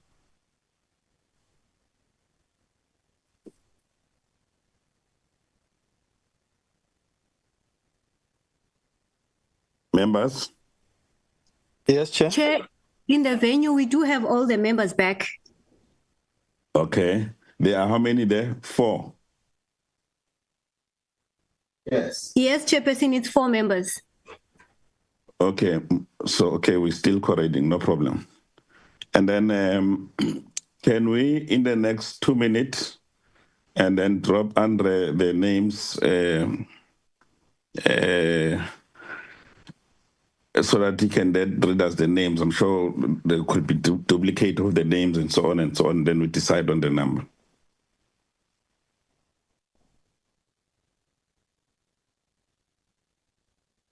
Andre, are you there? Chair, I'm here. Chair, I'm here. I'm just waiting for the names. I haven't received it from every member yet.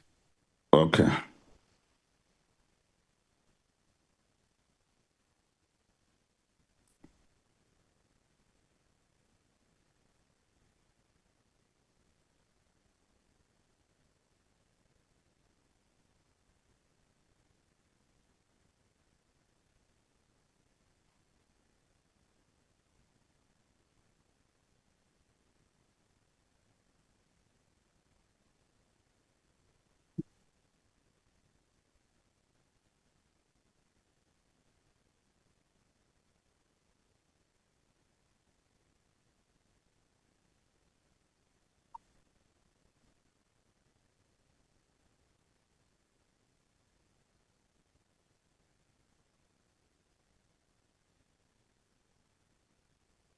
So we can allow members to drop at least 2 names or something, and then we can take it from there.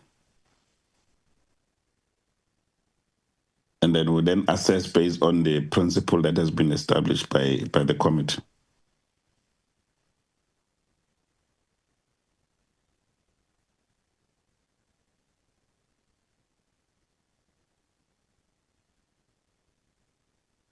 Are they excluded? Yeah.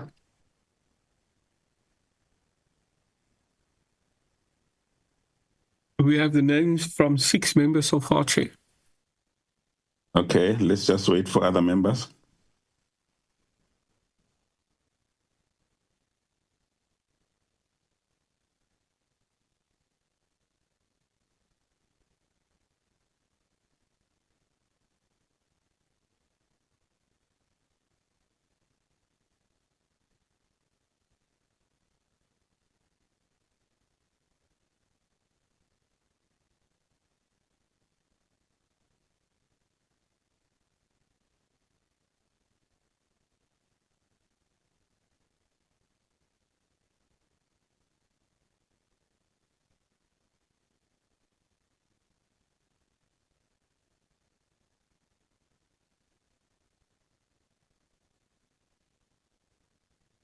Have all members deposited the names? Not yet, still 6 members currently, Chair.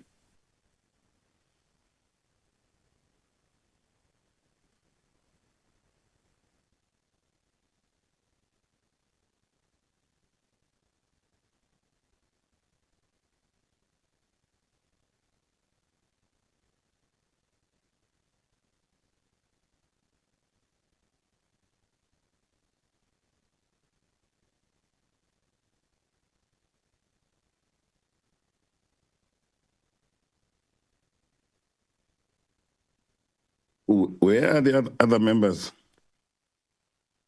I'm not sure, Chair. We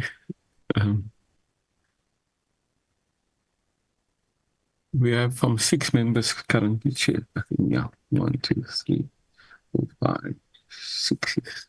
Yeah, can you just read not the names, the name of the members who have deposited, not what they have deposited? Okay. The members who have submitted the name, Chair, is Mr. Just give me a sec, Chair. Is Mr. Chance, Mr. Gama, Mr. Kigaba, Mr. Mkutu, yourself, Mr. Nshingila. I just received one from Mr. Mdluli. Where is Honorable Member Webster and Langa? We're in the meeting. I'll check now, Chair. I also got now one from Ms. Webster, Chair, as well. Okay. Mr. Langa, where are you? Are you in the meeting? I am in the meeting, Chair.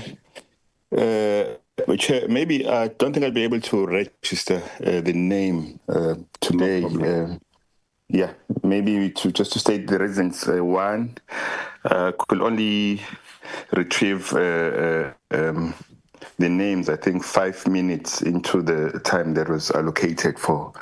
And another reason, Chair, is that I don't know if it's me who misread maybe the agenda. I thought today it was only just for the preparation in terms of dealing with principles on the approach of the shortlisting. So I did not think we'd be going into the shortlisting as in today. Thank you, Chair. Okay, thank you very much. Andre, I don't know how, are there repeat names from what you are picking up? There are repeat names, Chair. Okay. I don't know, because I'm trying to be as democratic as like the elections. So I don't want to read what Mr. Chance has written. Are you able to compile the how many names we have? Can you give me 5 minutes and we'll do that, Chair, and we'll flag it. Will that be in order? Yeah, if my name is nominated, you must say Masina times 3 or times 4, whatever number. Yeah, so we'll do so, Chair. We remove the name of members. Okay. Yeah. Maybe we'll give us 5 minutes, we'll do that, Chair. Thanks. No problem. Just 5 more minutes.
Andre, you'll indicate when you are ready. Yes, Chair, will do so. Just give a couple, more.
Chair?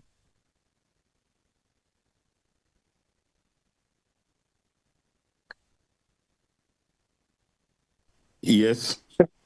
I'm seeing Andre. Okay, it says connecting to audio, so I'm not sure, Chair, if maybe someone was just. Chair, I'm not ready yet. It's just a bit hectic, Chair. We'll put it now. I'll tell you when we're ready, Chair. Okay. Yeah. Once you are ready, tell me so that I can just open the process to members and then we take it from there. No problem, Chair.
No, don't put it up. Chair, we are ready, Chair?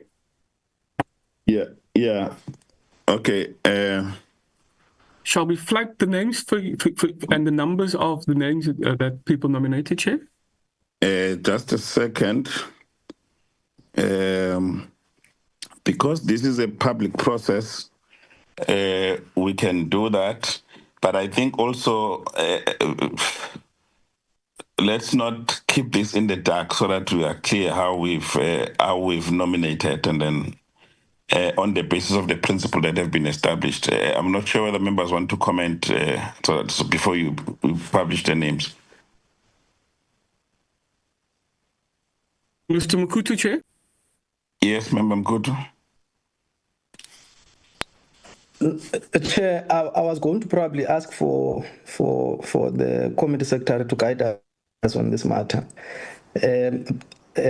Because this is a public process, we are saying, Chair, I was going to raise the matter that probably we must not be seen as if we are doing secret ballot voting.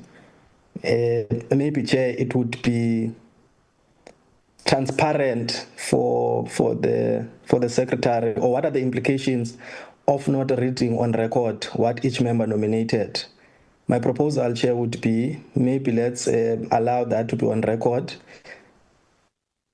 That there is no aspersions that would be suggested in the near future, that the process would have been run like a private ballot process. I think, Chair, he must guide us, but I agree with you that probably let's have that accountability of hearing individual members. Of course, Andrew will guide us on the implications of not. Chair, Ms. Webster raised her hand. Ms. Webster? I want to support the proposal from Member Mkutu. I was going to propose the same, that perhaps we have shared on the screen the list of names in an Excel kind of spreadsheet format.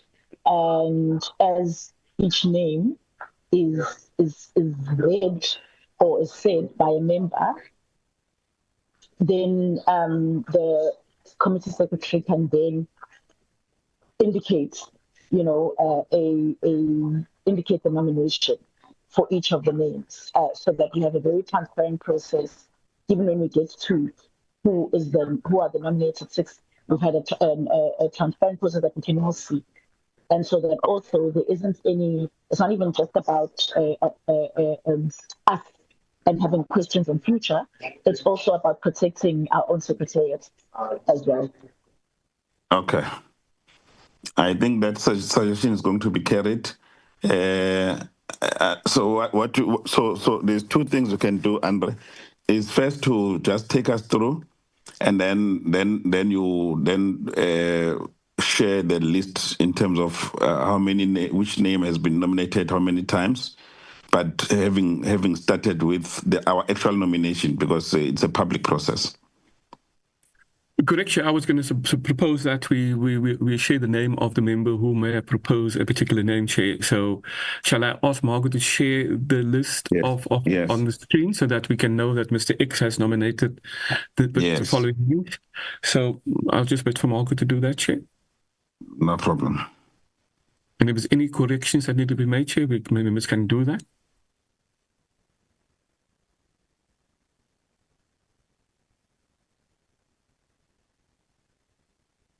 Chair, as you can see, we have received the following names, Chair, and the member's name who nominated that particular person. His name is in the thing. You can see from Mr. Bonakele, Mr. Gama, Ms. Webster, Mr. Mchingela, Mr. Masina, Ms. Dr. Gigaba. Mr. Kutu has put the name of Mr. Bonakele forward. The name of Ms. Hermans was put forward by Mr. Masina, Mr. Kigaba, and Mr. Mkutu. The name of Ms. Musing was put forward by Mr. Chance and Mr. Gama. The name of Ms. Mamani was put forward by Ms. Webster and Bludley. the name of Monte was put forward by Chance and Webster, and the name of Advocate Nwondewe was put forward by Mr. Ngila. If there's any corrections that we need to make, Chair, members must raise their hand, Chair. Thanks. Ms. Webster, raise the hand, Chair. Ms. Webster? May I please withdraw my nomination of Mimani?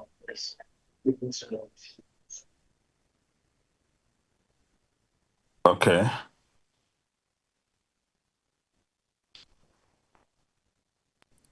Chair?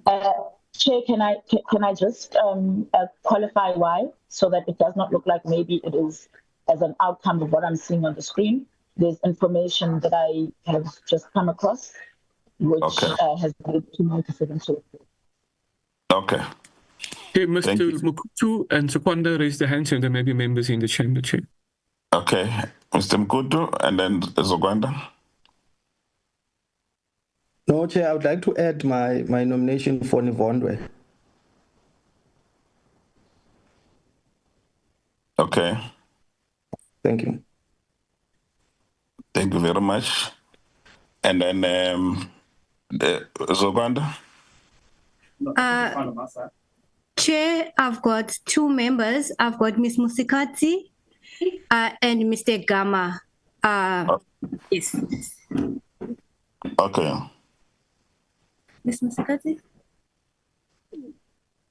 Chairperson, thank you. I sent the message to Andre, but I don't see my name reflected.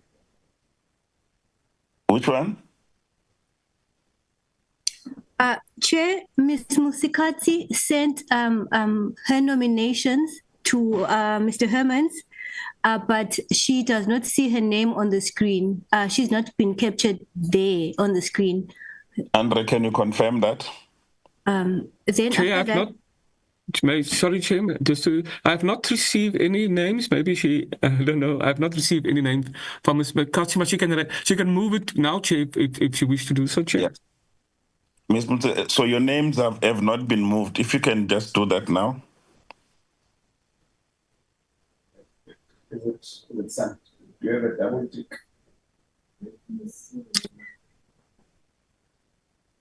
Yeah, you can read them out. Yeah, read them out. Sekwanda, can you assist, Sekwanda? Yeah. Yes, Andre, Ms. Musikati is going to read, or I can get the phone to read.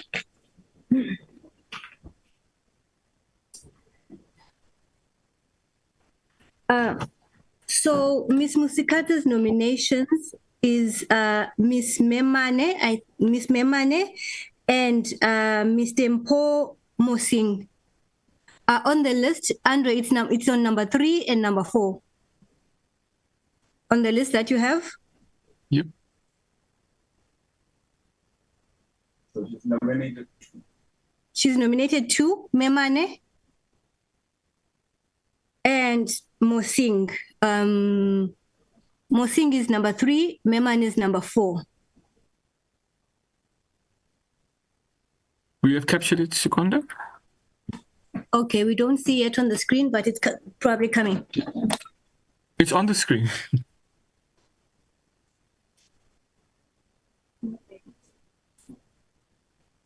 Mr. Mkutu, Chair? Yes, Mr. Mkutu? No, sorry, Chair, it was a legacy hand. Okay. Ms. Webster, Chair? Ms. Webster? So after having withdrawn Memani, I would like to replace with Nevondwe. Okay. Is that number 6 on the list? Yes. Number 6 on the list. With your permission, Chair? Yes. Mr. Gama has got his hand up. Mr. Gama? I thought for now we are nominating just 2 people, but I see some members have already nominated 3. Yeah, that will be wrong. It has to be 2. That's what we agreed as a starting point. My apologies. I thought we said 3. No, 2. Okay, we can then remove Nevondwe on my side. Okay. No problem. Can you please remove that number 6 for Ms. Webster? Thank you very much. Okay.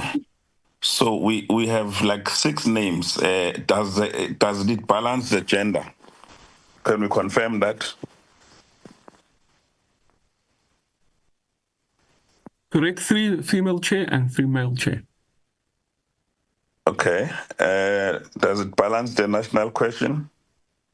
Got 4 African, 1 colored, and 1 white. We have 4 African, 1 colored women, and 1 white man. That's fine. And then geography? It's spread Western Cape, Gauteng, 2 Limpopo, Eastern Cape.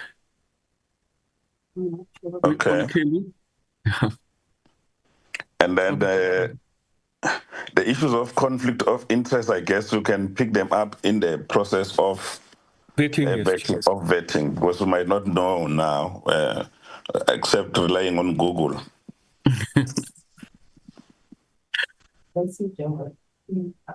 So there's, Gauteng is 3, and Western Cape, Eastern Cape, and Limpopo is the other 3 provinces. There's 4 provinces represented, Chair.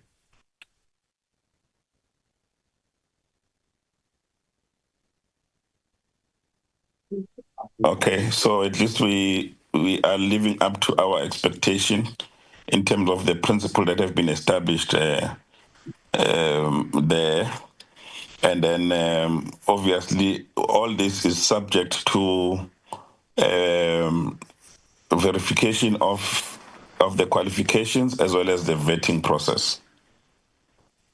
Correct, Chair. So just to consolidate the process, can we then have a move and a seconder that the 6 names that I'm not sure if I'm jumping the gun, Chair, that the 6 names that we have currently would be the names that are shortlisted, Chair? Would I be correct in that assumption, Chair? Yes. Can we get a move and seconder for the names? I move, Chair. Mr. Mkutu, Chair? Move. Yes. Mr. Mkutu moves.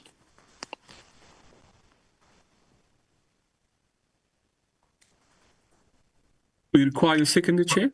I second, Chair, Dr. Kigaba. Thank you very much. Sekwanda raised the hand, Chair. I don't know if there's a... Zoganda? We've got Ms. Musikatsi. Yes, Ms. Musikatsi. I was seconding, Chair. Thank you. Okay, we have a second already, Chair. Okay.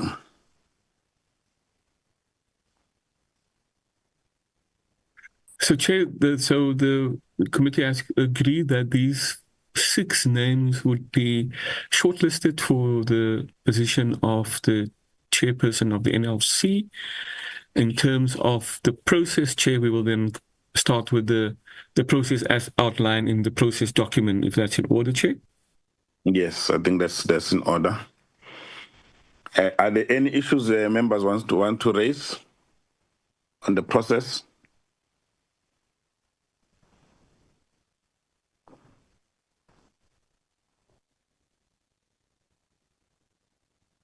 There are no hands, Chair? There are no hands. Okay, thank you very much. I think we are done with our first process. We will then take the process forward administratively, and then based on the requirements, we will then talk to members to make sure that they are briefed in terms of the timelines, because as we said in the meeting, timelines might change. We might have wanted to nominate to interview on the 11th, but due to the processes, it might be a bit difficult. So if we can take note of that, those dates will change. And then the admin team will obviously keep on updating us, and then we'll take things from there. If that's all is fine, is that the only business of today, Andre? That's correct, Chair. Okay. Thank you very much. At least we assisted the process, and then the meeting is officially adjourned. Thank you very much.